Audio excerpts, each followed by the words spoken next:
this module, you will learn about the effects of the colonial rule on tribal life.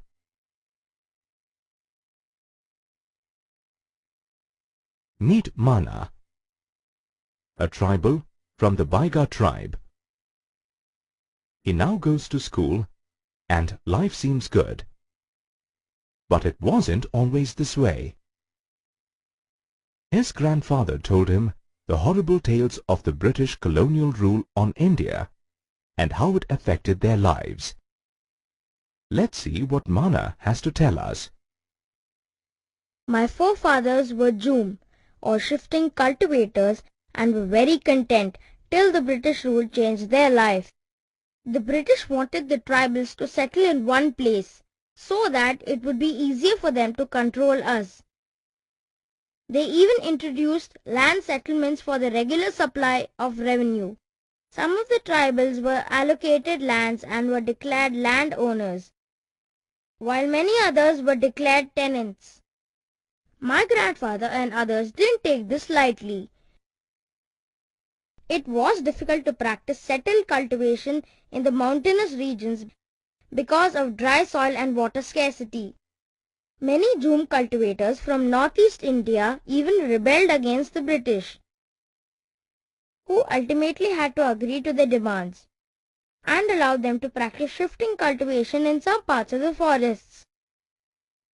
My grandfather and other tribe members were hugely dependent on the forests.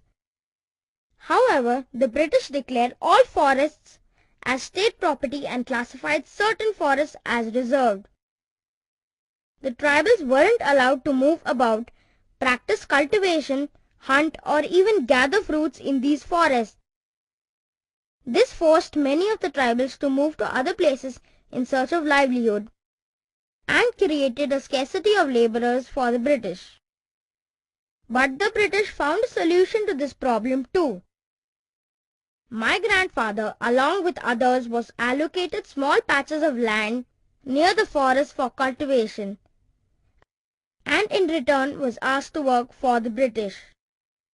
The tribals eventually protested against these laws. The revolt of Songrim Sangma in Assam in 1906 and the Forest Satyagraha in the central provinces in 1930 were two such major revolts against the British. This was Mana's story. Now, another aspect was trade. It also affected the lives of the tribals greatly, as they were exploited by moneylenders and traders. By the 19th century, many traders and moneylenders started coming to the forests. The traders sold their products to the tribals at high prices and bought forest products from them at cheap rates. They also wanted the tribals to work for very low wages. The money lenders offered loans at high rates, making life miserable for the tribals. The 19th century also saw many tea plantations and mines coming up in different parts of India. Since the forests were now under the British, many tribals were forced to leave their homes and work in these plantations and coal mines. The tribals were recruited by contractors who made them work on miserably low wages. Besides, they were also stopped from returning to their homes. The British rule also affected tribal chiefs. Before the colonial rule, the chiefs enjoyed administrative and economic powers. However, all this changed drastically. They now had to follow the rules laid down by the British, pay tributes to the British officers, and stop practicing their traditional functions. The tribals were exploited miserably by the British, the traders, and the money lenders. However, with special laws available today, they are not exploited anymore.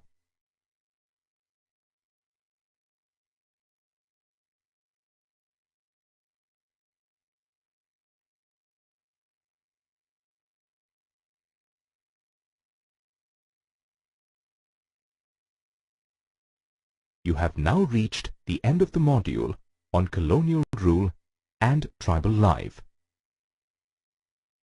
In this module, you learnt that the British wanted Jhum cultivators to take up settled cultivation. The British introduced forest laws and declared all forests as state property. The tribals were exploited by the traders and money-lenders. Many tribals were forced to work in the plantations and coal mines as they no longer had access to the forests. Tribal chiefs lost many of their administrative powers under the British rule.